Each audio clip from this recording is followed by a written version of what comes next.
Okay, let's start. Here is a guide to how to survive at a PWI.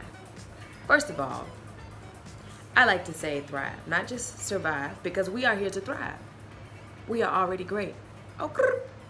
Anyway, so a lot of people might not even know what a PWI is. If you are unaware of what that is, a PWI stands for a primarily white institution, which is the case for a lot of universities, colleges and universities around the country. Unless you are specifically going to an HBCU, the likelihood in America for your university or college to be a PWI is very high. Now, how to survive in those environments, that's what we're going to talk about. We're going to talk about how to stay in touch with your support network, how to get in touch with some of the support networks on campus, and also how to self-care and spend time alone and do the things that you need to do to ground yourself. Because we have to ground ourselves, okay? Okay, so here we go. I have a master's degree. I went to undergrad at Carleton College in Northfield, Minnesota, and then I went and completed my master's degree at DePaul University, the theater school. So that's pretty awesome. It's conservatory, 3 years. It's a master's degree. And both of those institutions are PWIs, even the conservatory atmosphere community. I was the only black MFA actor in my class, and at Carleton College, I started college when I was 16, which was stressful and exciting, but also stressful. Coming from the south side of Chicago, like, it's nothing but black people, and then here I am going to an institution where I'm in the middle. Let's be honest, in the middle of nowhere with a million people, like with 2 people, because it was like the smallest population ever compared to Chicago.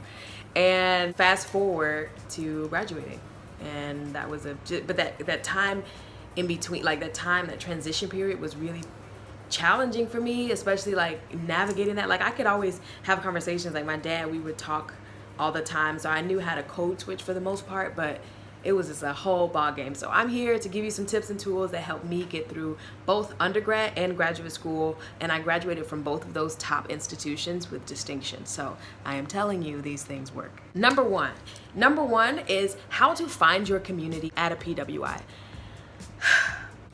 The first thing you want to do is connect with your community first. Like, connect with your support group, connect with the people back home who make you feel good and make you feel at home, because even though they aren't there with you, it's something nice to know that there are people beyond like your institution and this immediate surrounding and this immediate space that you're in, who will be available to be there for you and pick up the phone and know how you are, and they know what you need, they know what your boundaries are, they know what your needs are, and also some of the things that you've gone through if you have those relationships. So I would start with your support group, like start with people who you talk to regularly, your best friends. And it's even better if you go to college with friends that you know, but that's not always the case for everybody. Like me, I did not have that. I mean, I did get the Posse Foundation, the Posse Scholarship, so I went to school having 10 people who knew me longer than like me just getting there day one, and like people will want to call me their best friend, and I'm like, no.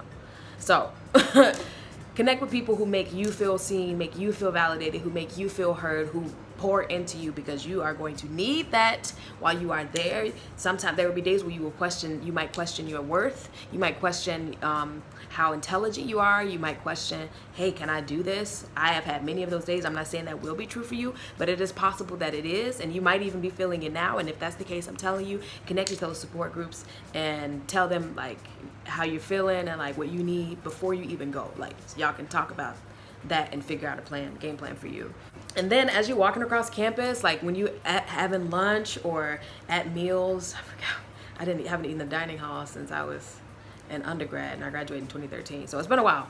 But whatever meals those are, like if you connect with people of color, black people, whatever people you trying to connect with, if you do find those people, like embrace those relationships. And even if it feels like surface level at first, like you know you have an intuition, you know when something ain't going beyond the first 2 words y'all have. So really tap into like that feeling and go full force towards like relationships that start to build. Like, just be open to that and know that that could potentially be a community member for you in the long run.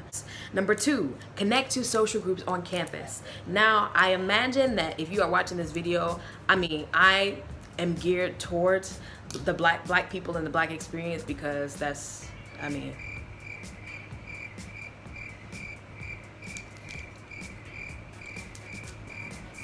should we continue? Okay. So, like, I'm geared towards black people, but I do have people who are Asian. I have friends who are from all over the world. I have white friends, you know what I mean? So, like, I have friends who are Latinx. So your needs for coming to this video might be different, or whatever that is. But regardless of why you're here or what your background is, I encourage you to go, when you get to campus, or even before you get to campus, look up the social groups. Like, even on Facebook and Instagram, Facebook's particularly, you might be able to find Facebook groups for like black students of, DePaul University or whatever university you're at, or college, or whatever community you're stepping into. Look up on Facebook those groups. Reach out to alums who have graduated, who are of the same background as you. You can find that possibly through the Career Center if your school has a good Career Center and alumni network. You can also look at student groups on campus, like, BSA, Black Student Alliance, or BSU, Black Student, I forgot what U stands for. Sometimes people call it BSU, or you have the Asian Student Alliance, or you have the Latin American student. Like, usually each group has their own thing. Like, whether you're Muslim, if you're Catholic, if you're atheist, like, usually if there is something you feel you identify as, there is probably a group on campus for it. No matter how small your college is. Like, my college, was Carleton. Undergrad was maybe 3,200 people, 3,500 people, and there were hundreds of student groups on campus, which I still don't understand how that was possible. But, people are interested in a lot of things, and it figures itself out.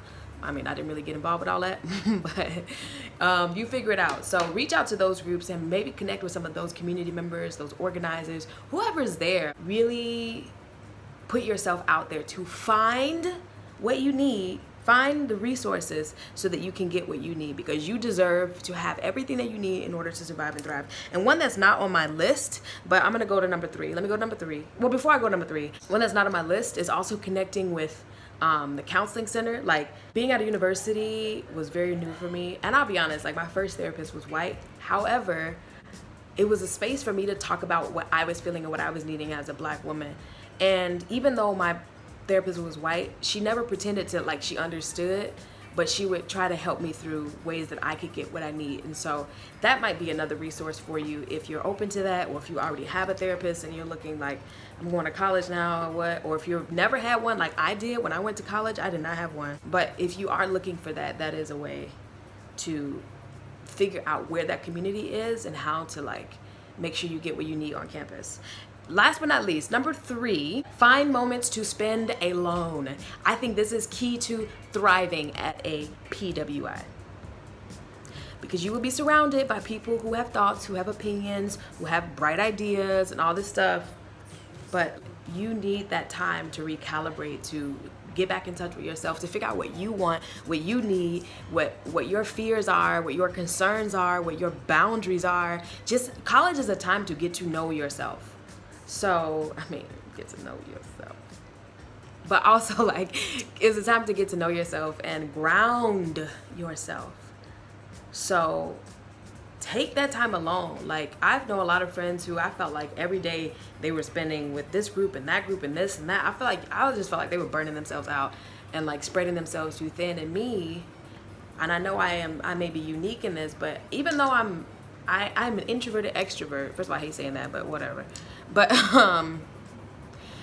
I find that even though I can talk and, like, connect with people, it's like sometimes I just don't want to be bothered at all. Like, I just want to be and alone.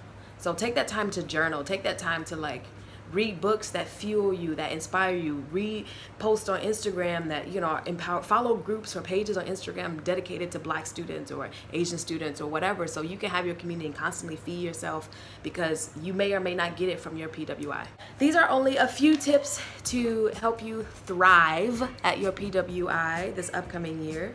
But if there's anything that was helpful or anything you want to hear more about, Feel free to comment down below. And don't forget to hit that subscribe, whatever side it's on.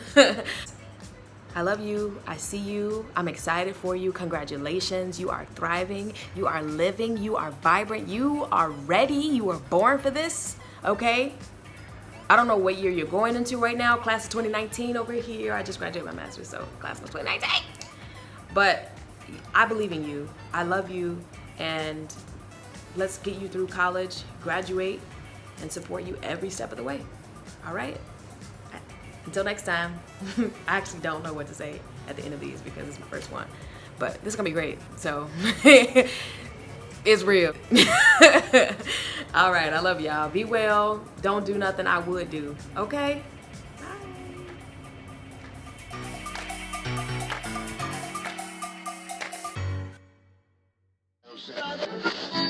You're listening to Jessica Reborn, and it's all love, all light, always.